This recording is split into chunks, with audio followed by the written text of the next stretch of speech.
रुबाए मबैशम नाराज मनी दिल रुबाए।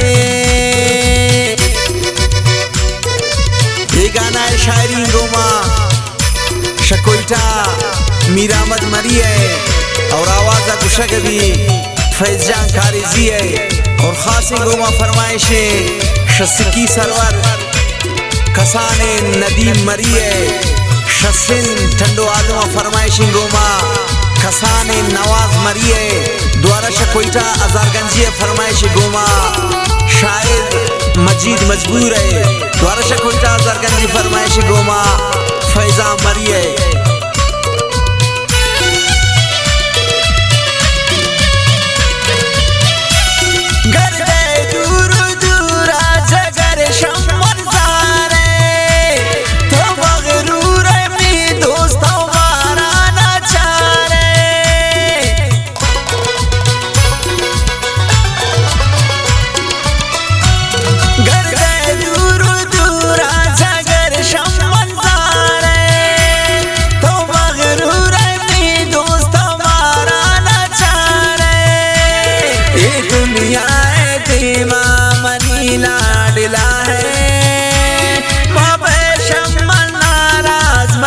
दिल रुबाए ये दुनिया दीवा मनी लाडला है मबैशम नाराज मनी दिल रुबाए।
दिल रुबाए ये दुनिया दीवा मनी लाडला है मबैशम नाराज मनी दिल रुबाए।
लाडला है मबैशम नाराज मनी दिल रुबाए ये दुनिया दीवा मनी लाडला है मबैशम नाराज मनी दिल रुबाए।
दिल रुबाए दुनिया दीमा